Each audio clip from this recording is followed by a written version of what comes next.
राधे राधे। आइए आज हम आपको बिहारी जी की, ठाकुर जी की अपनी एक कथा और सुनाते हैं। कथा का शीर्षक है कि बिहारी जी की कृपा। उनकी कृपा हम पे जब हो जाती है, हम पे क्या किसी पे जिस पे भी हो जाती है, उसका तो ये जन्म क्या जन्म जन्मांतर बन जाते हैं। तो आइए ठाकुर जी की कथा सुनाते हैं। उससे पहले आप लोग इस चैनल को सब्सक्राइब कर लीजिए ताकि हमारी आने वाली और भी कथाएं आपको सुनने को मिलती रहें और हमें भी प्रेरणा मिलती रहे। तो कमेंट में राधे राधे भी लिख लिया करिए। राधे राधे। कथा कुछ ऐसी है। सरजू नाम का एक व्यक्ति है। सरजू अपनी पत्नी और माँ बाप के साथ एक गांव में रहता था। गांव में वह पिता के साथ मिलकर एक छोटी सी ज़मीन पर खेती करता था। खेत में काम करने से उनको या ज़्यादा कमाई नहीं होती थी, मुश्किल से ही घर परिवार का गुजारा होता था। एक दिन अचानक सरजू के पिता को दिल के दौरा पड़ने से मृत्यु हो गई। अब तो वह घर का गुजारा करना और भी मुश्किल हो गया। खेत में जो आमदनी होती थी अब तो वह भी आनी बंद हो गई है। एक दिन सरजू अपनी माँ और पत्नी को लेकर शहर गया, शायद शहर में कोई काम मिल जाए। शहर आकर उन्होंने एक छोटा सा किराए पर घर लिया। सरजू को कपड़े के कारखाने में रंगाई का काम करने का मिल गया काम। घर में सरजू की माँ और पत्नी अचार और पापड़ बनाने का काम करने लगी। शहर में इन चीज़ों को बड़ा पसंद किया जाता था।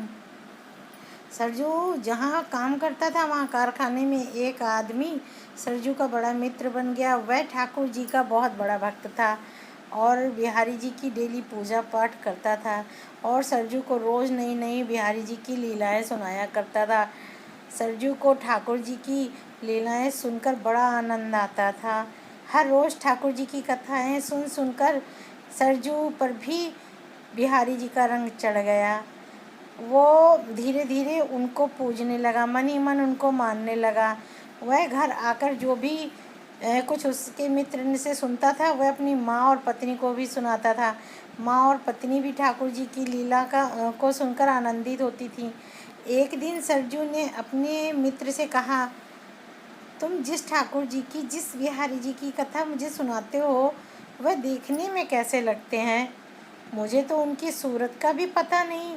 उनका दर्शन तुम मुझे कब करवाओगे? ऐसा सुनकर उसके मित्र ने अगले दिन ठाकुर जी का एक चित्रपट लाकर उसको दे दिया। वह बड़ा ही मधुर बाल गोपाल का चित्रपट था। बाल गोपाल जी बड़े मोहक थे। कानों में बड़े बड़े कुंडल, गले में बड़े बड़े हार, मोतियों की माला, हाथों में बाजूबंद, पाँव में पायल डालकर आलती पालती मार कर बैठे हुए थे। वो पास में एक माखन की बड़ी मटकी रखी हुई थी जो हीरे मोतियों से जड़ी हुई थी। माखन की मटकी माखन से भरी होने के कारण बाहर की तरफ माखन गिरता हुआ दिखाई दे रहा था और ठाकुर जी 2 उंगलियों को माखन में डुबोकर पूरे मुंह पर माखन लगा रहे थे और मंद मंद मुस्कुरा भी रहे थे। इतनी आकर्षक मूर्ति को देखकर सरजू अपने सुध बुध खो बैठा। वह चित्रपट को लेकर अपने घर गया और एक घर के कोने में साफ करके जगह को और वहाँ पर कपड़ा बिछाकर चित्रपट को वहाँ पर रख दिया और अपनी पत्नी से बोला, यह देख, मैं जिस बाल गोपाल की कथा सुनाता हूँ ना, ये वही हैं। इन्हीं की पूजा मैं करता हूँ, इन्हीं की पूजा मैं मानसिक करता हूँ। पत्नी भी बड़ी प्रसन्न हुई। वह बड़े लगन से ठाकुर जी की सेवा करने लगी। सरजू का बेटा 2 साल का हो गया। वह सही से खाना नहीं खाता था। एक दिन उसकी माँ ने उससे कहा, देखो बाल गोपाल कैसे मज़े से माखन खा रहे हैं, तुम भी ऐसे ही खाया करो। बेटे ने पूछा, माँ ये कौन है? माँ ये कहाँ है? यह हमारे कान्हा प्रभु है। माँ ने बताया कि ये हमारे ठाकुर हैं। सरजू का बेटा बड़ा ही खुश हुआ और उसने कहा कि कान्हा कान्हा प्रभु, मैं भी आपके साथ माखन खाऊंगा। उसकी माँ ने कहा, ठीक है बेटा, मैं तुम्हें रोटी से माखन खिलाऊंगी। और उसने रोटी का टुकड़ा भगवान के चित्रपट की मटकी पर लगा दिया और बड़े चाव से अपने बेटे को खिलाने लगी, मानो जैसे वो वाकई माखन उसमें से निकाल के अपने बेटे को खिला रही हो। उसकी ऐसी सामर्थ्य नहीं थी कि वह बाजार से माखन ला के अपने बेटे को खिलाए। बेटा बड़े चाव से रोटी खाने लगा, जैसे वाकई उसमें से माखन निकला हो। अब वो ऐसा हर रोज़ करने लगी। वह रोज़ अपने बेटे को रोटी का कौर माखन की मटकी के ऊपर छुआती और खिलाती।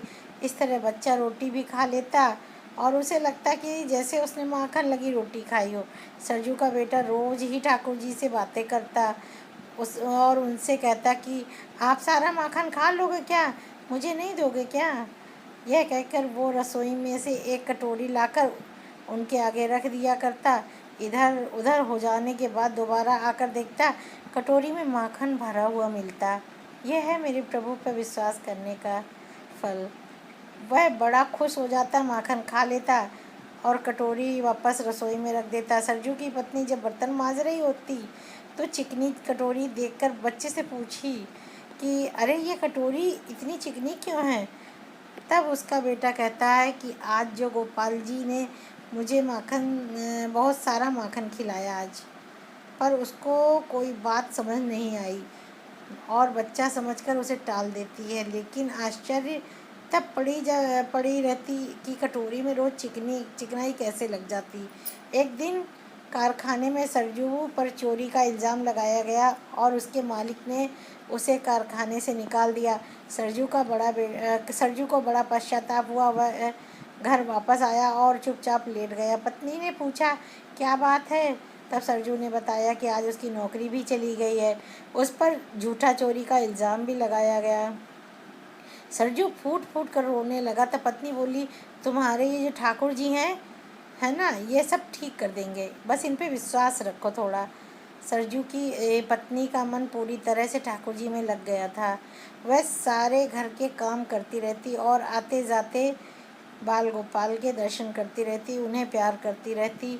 वह अपने बच्चे के समान उनसे प्यार करती। उसे पूरा विश्वास था कि ये जो परेशानी आई है ये सब एक दिन बिहारी जी ठीक कर देंगे।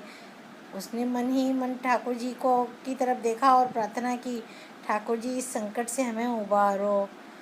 अगले ही दिन सुबह एक आदमी दरवाजे पर आया। सरजू की माँ ने दरवाज़ा खोला तो देखा गांव से एक आदमी आया जो उनके पास पड़ोस में रहता था। वह बोला कि आपके पति ने हमारे पास वाली ज़मीन को खरीद लिया था, लेकिन अचानक ही उनकी मृत्यु हो गई। इस कारणवश मैं उनके पैसे न दे सका था। आज मैंने वह ज़मीन बेच दी, उसका पैसा मैं आपको देने आया हूँ। ये आपका पैसा है, आपका हिस्सा है। कुल 5 लाख रुपए हैं, आपके लिए, आपके ही हैं, आप इनको रख लीजिए। सरजू की माँ को बड़ा आश्चर्य हुआ क्योंकि उनके पति ने कभी कोई ज़मीन ली ही नहीं थी। ऐसा तो उन्होंने कभी बताया ही नहीं था, पर वो आदमी नहीं माना और 5 लाख रुपए हाथ में देकर चला गया। जाते समय अपना नाम मुंशी लाल बताया गया। सरजू और उसकी पत्नी ने भगवान का आशीर्वाद समझकर पैसे रख लिए। भाई उनको ज़रूरत थी और ठाकुर जी को बड़ा धन्यवाद दिया कि आपने हमारे सारे भारी संकट उबार दिए। आपका बहुत बहुत धन्यवाद बिहारी जी। लेकिन आश्चर्य ये बना रहा कि क्या पिताजी ने कोई ज़मीन खरीदी और हमें आज तक बताया नहीं, ऐसा कैसे हो सकता है। पत्नी भी सोचने लगी कि हाँ, आज तक उन्होंने मुझे तो नहीं बताया था। उस पैसे से सरजू ने अपने पास में ही एक दुकान खरीद ली और अचार और पापड़ का बिजनेस शुरू कर दिया। काम इतना बड़ा कि कुछ ही दिन बीतने के बाद सरजू के पास अच्छे पैसे आने लगे। अब उनकी दुकान पर बहुत सारे नौकर चाकर हो गए। घर में हर तरीके के सुख साधन हो गए। सरजू जो पहले एक कारखाने में नौकर था, अब उसकी दुकान में भी बहुत सारे नौकर हो गए। उसके नीचे सब काम करने लगे। एक दिन सरजू के पास एक आदमी काम मांगने आया। सरजू ने उससे पूछा, कहाँ कहाँ से आए हो।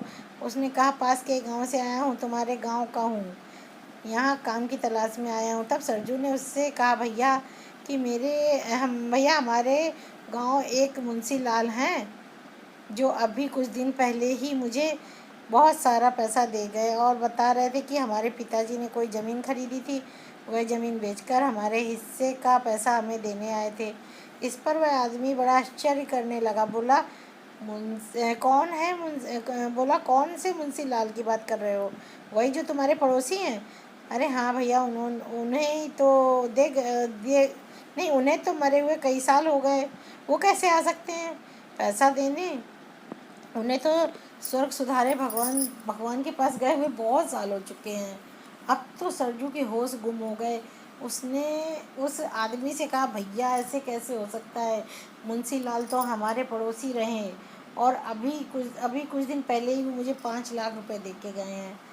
तब आदमी बोला, भैया मुंशी लाल को मेरे बहुत साल हो गए हैं, मेरा विश्वास करो, जिस ज़मीन की तुम बात कर रहे हो उसकी कीमत तो इतनी भी नहीं है, 5 लाख तो बहुत बड़ी बात है। अब तो सरजू एकदम हक्का बक्का रह गया। वह भागा भागा घर गया और अपनी पत्नी को ये बात बताई। पत्नी को भी बड़ा आश्चर्य हुआ।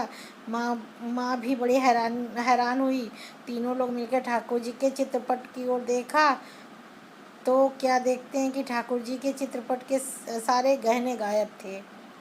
ठाकुर जी के कानों के कुंडल, सोने की माला, मटकी में जितने भी हीरे जवाहरात लगे थे वो सब खाली हो गए। ठाकुर जी बिना गहने और बिना आभूषणों के बैठे थे। ऐसा देखकर उन्हें बड़ा आश्चर्य हुआ और वह सब अपना सिर पीटने लगे। उनकी आंखों में आंसू की धारा बहने लगी। तीनों सर पीट पीट कर रोने लगे कि हमारे ठाकुर ने हमारे लिए इतना उपकार किया, अपने सारे गहने बेच दिए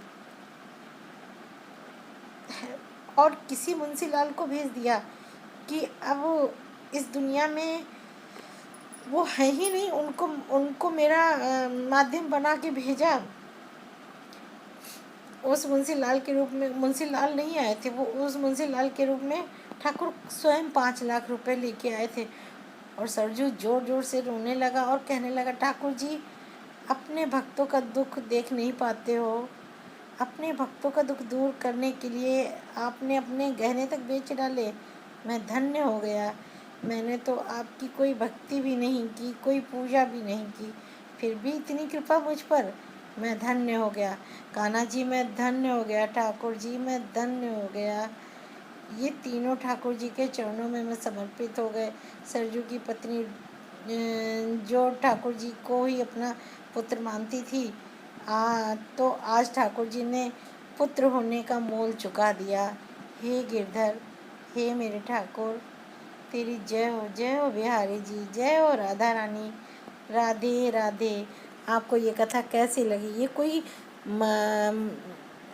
कोई मतलब कहानी नहीं है कि ये कहानी हो, ये सत्य घटनाओं पे कथाएं हैं। तो आपसे प्रभु पे विश्वास होना चाहिए। तो आपको ये कथा कैसी लगी? यदि आपने पूरी कथा सुनी है तो राधे राधे कमेंट ज़रूर करिए, तो मुझे लगे कि हाँ, आपने ये कथा पूरी सुनी। राधे राधे।